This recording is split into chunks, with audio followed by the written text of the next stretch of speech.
Greta Garbo, a famous actress, was known for her beauty and talent on the big screen. But off-screen, her life was full of secrets. She kept her private life hidden from the world, leaving fans curious about the real Greta Garbo. In this video, we'll uncover new evidence about her secret life, including details about her early years and rise to fame. Join us as we reveal the mysteries behind one of Hollywood's most enigmatic stars. Life before fame. Greta Garbo was born as Greta Lovisa Gustafsson on September 18, 1905, in Stockholm, Sweden. Her early life was far from glamorous. Coming from a working-class family, Greta was the youngest of 3 children. Her father, Carl Alfred Gustafsson, worked as a laborer, and her mother, Anna Lovisa Johansson, was a house cleaner. They lived in the Södermalm district, a neighborhood known for its working-class roots. Financial hardships marked Greta's early years. The Gustafsson family lived in a small, cramped apartment and struggled with money. Despite these difficulties, they were very close. When Greta was still young, her father's health began to decline, which added more financial strain on the family. This time was tough for them, and her mother worked tirelessly to provide for the family. When Greta was 14, her father passed away. This loss deeply affected her, making her more introspective and somewhat melancholic. She had to grow up quickly, leaving school to help support her family by working in a barber shop.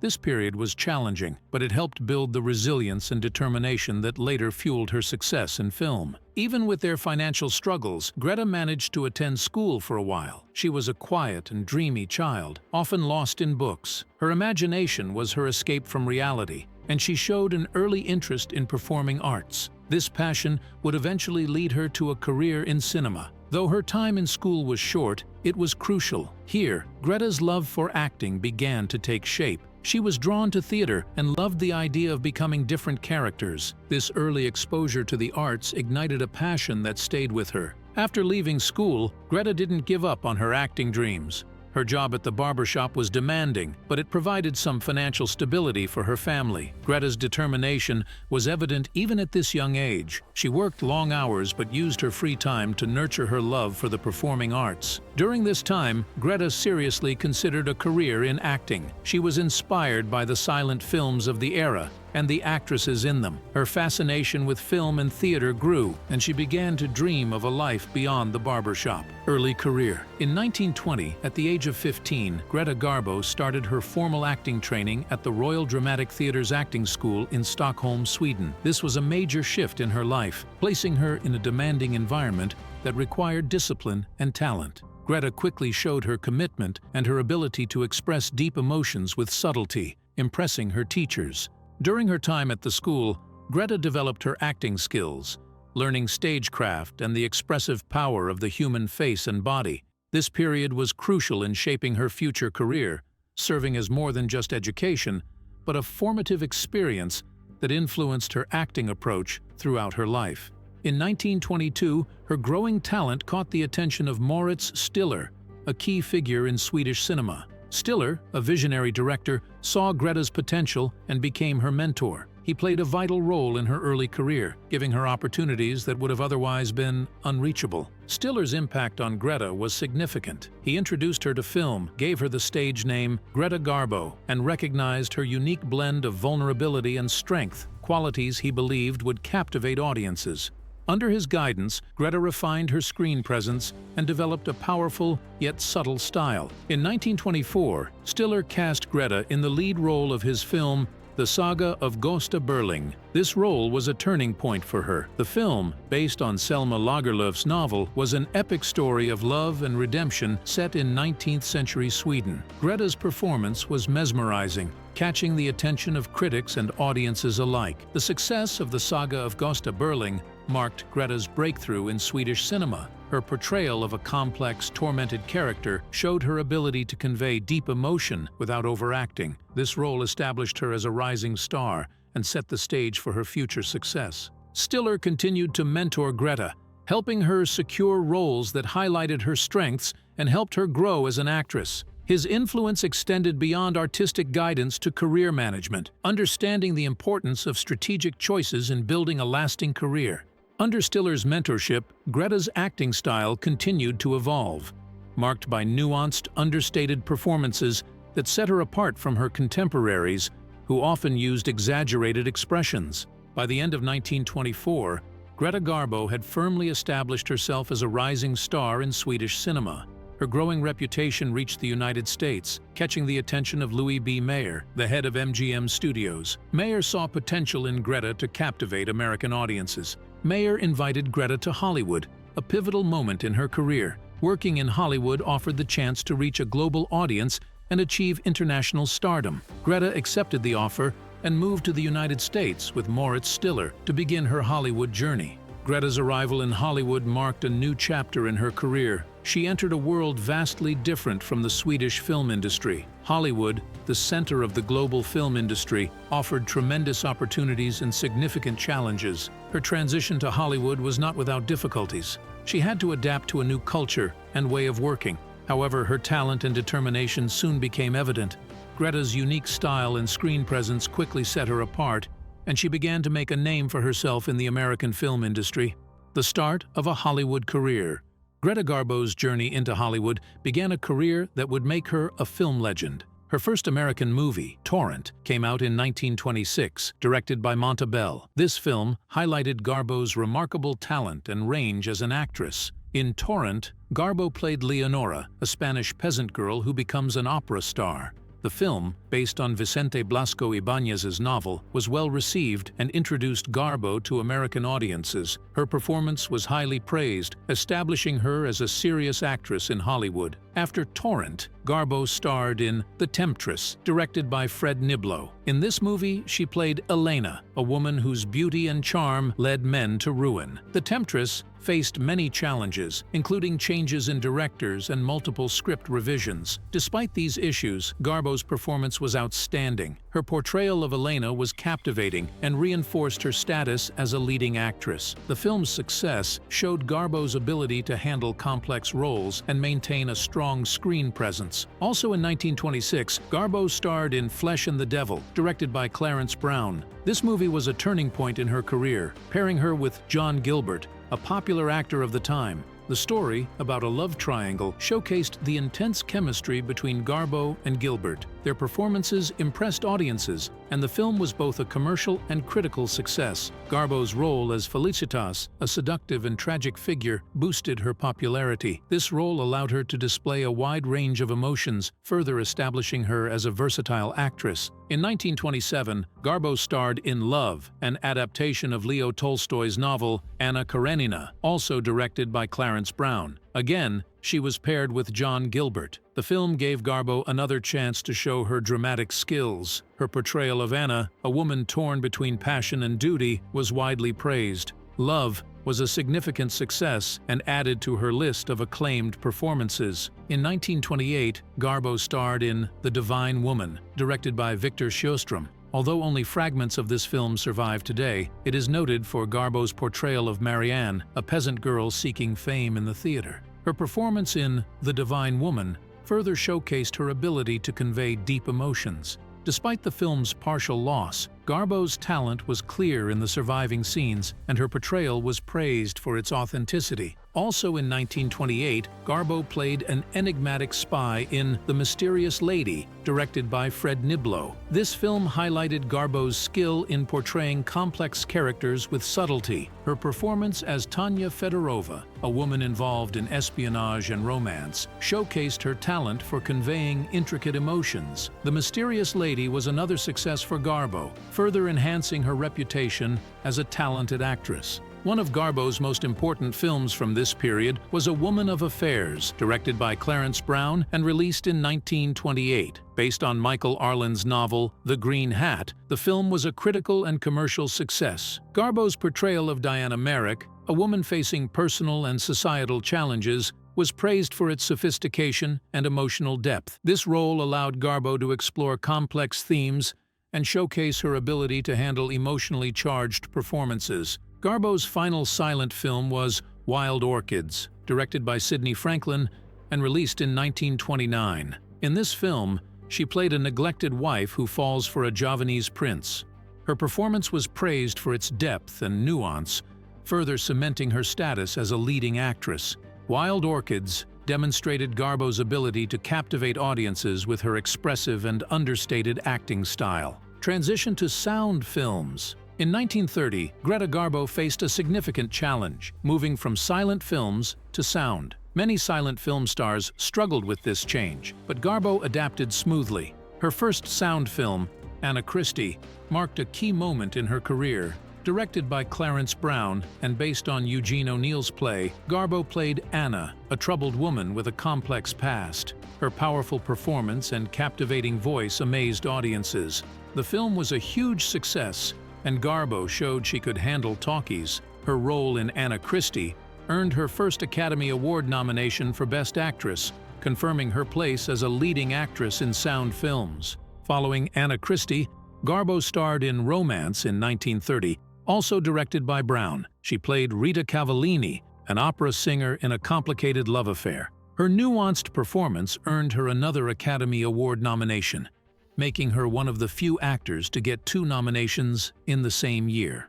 Romance highlighted her ability to portray complex emotions. In 1931, Garbo continued her success with 2 key films. The first was Inspiration, directed by Brown. Garbo played Yvonne Valbray, a Parisian artist's model in a passionate love affair. Her emotional depth in the role was praised, and the film was a commercial hit, further solidifying her status. Later that year, she starred in Susan Lennox, Her Fall and Rise, directed by Robert Leonard. Garbo played Susan Lennox, a woman who overcomes a troubled past to find success in love. Her portrayal was powerful and moving, showcasing her ability to bring depth to her characters. The film was well received and highlighted Garbo's talent for playing strong, resilient women.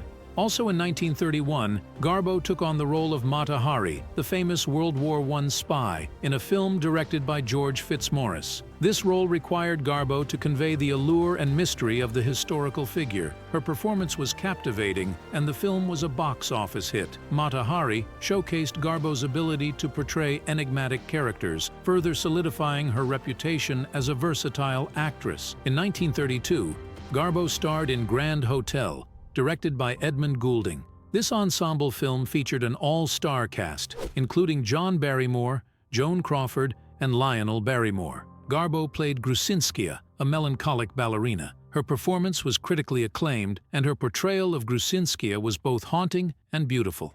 Grand Hotel won the Academy Award for Best Picture, and Garbo's contribution to the film's success was significant. Her ability to stand out in an ensemble cast demonstrated her star power. Later in 1932, Garbo starred in As You Desire Me, directed by Fitzmaurice. She played Zara, a woman with a mysterious past and a complex identity. Her performance was praised for its emotional intensity and complexity.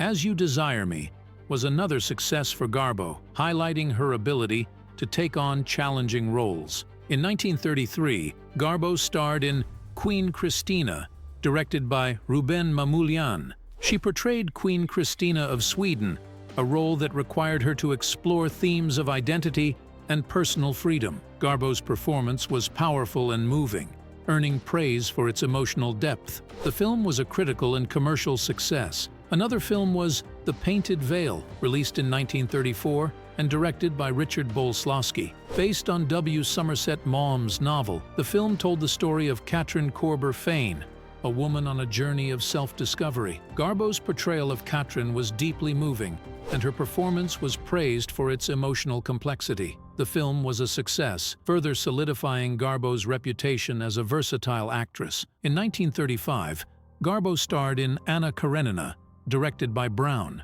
This adaptation of Leo Tolstoy's novel featured Garbo in the title role, where she portrayed the tragic heroine with remarkable emotional depth. The film was a critical success, highlighting Garbo's talent in bringing nuanced characters to life. Her portrayal of Anna Karenina was praised for capturing the essence of Tolstoy's character. The following year, Garbo played Marguerite Gautier in Camille, directed by Georges Cukor. Based on Alexandre Dumas' play, Garbo's performance as a doomed courtesan was heart-wrenching and captivating, earning her the New York Film Critics Circle Award for Best Actress. Camille was highly acclaimed, further solidifying Garbo's reputation as one of the most talented actresses of her time. In 1937, Garbo starred in Conquest, playing Marie Walewska opposite Charles Boyer's Napoleon Bonaparte. Although the film did not achieve the same success as her previous works, Garbo's performance was appreciated for its regal portrayal of a historical figure. Her ability to bring grace and strength to the role showcased her versatility. A major shift in Garbo's career came in 1939 with Ninotchka, directed by Ernst Lubitsch. This romantic comedy marked a departure from her usual dramatic roles, showing her versatility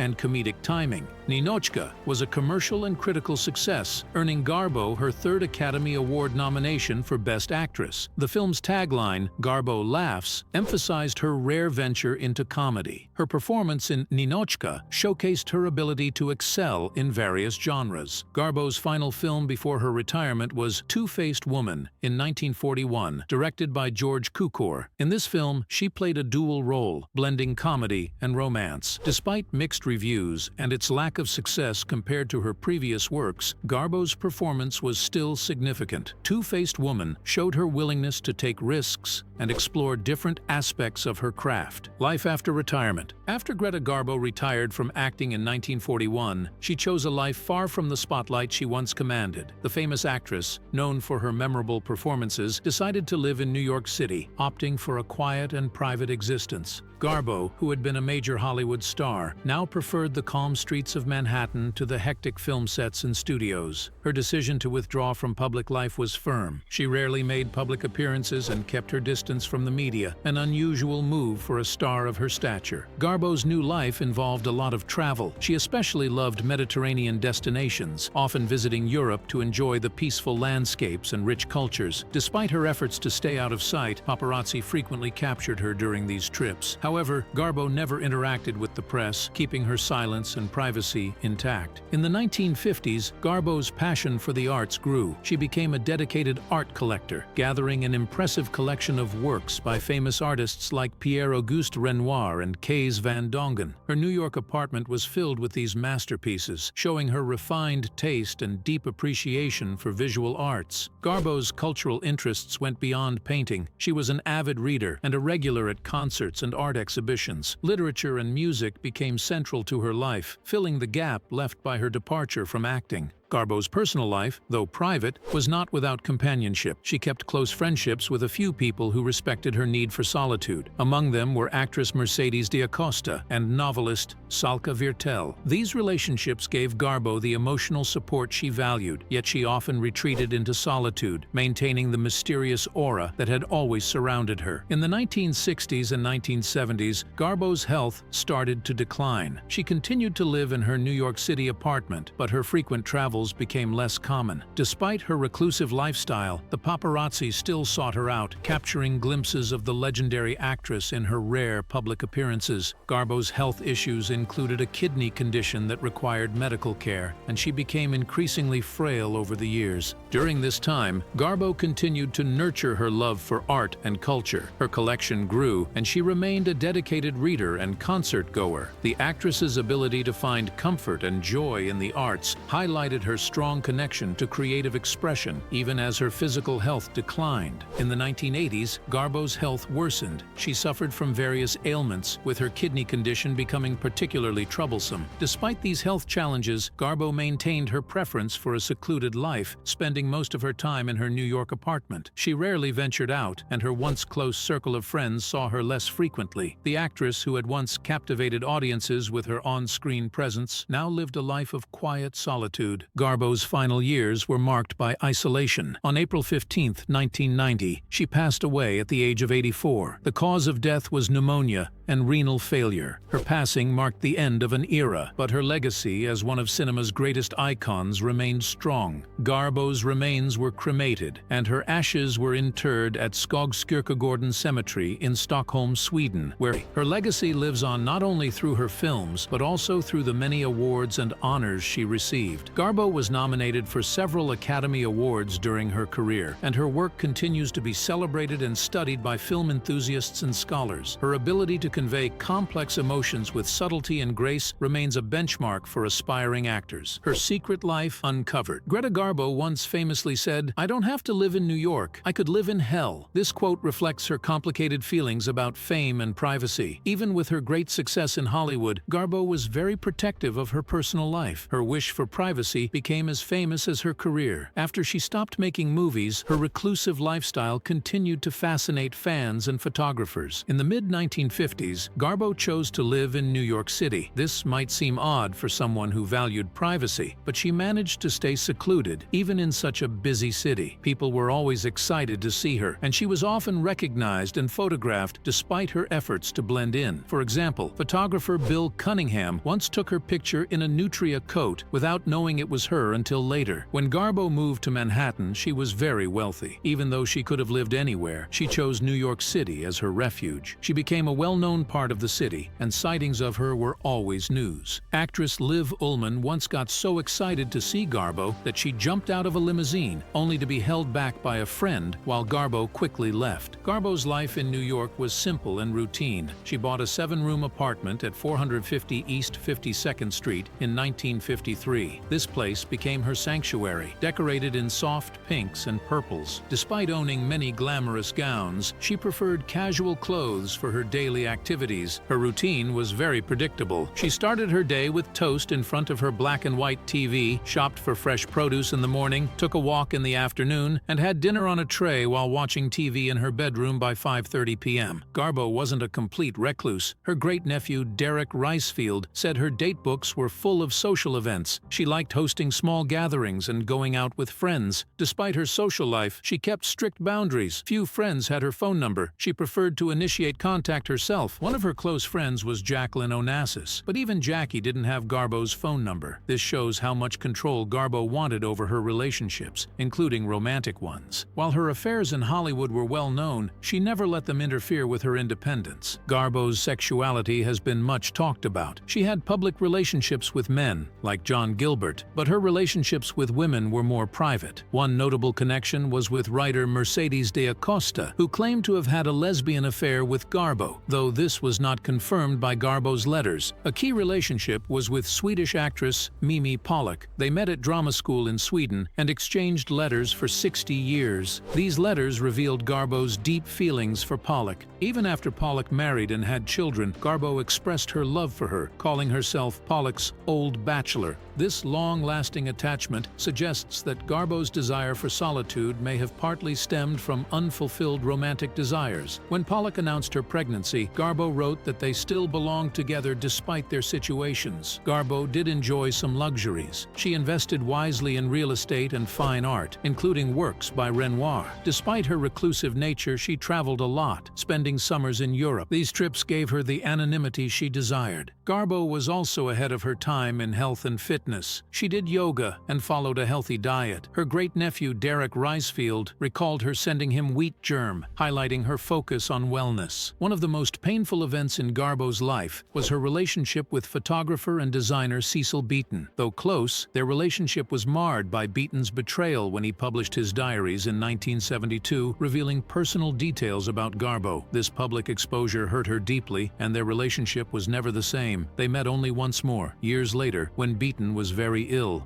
Garbo remarked that she couldn't have married him in that state, underscoring her need for independence. In her later years, Garbo lived quietly in her New York apartment, sticking to the routines she had established. Though she sometimes went out socially, she guarded her privacy fiercely until her death in 1990, leaving behind a lasting mystique.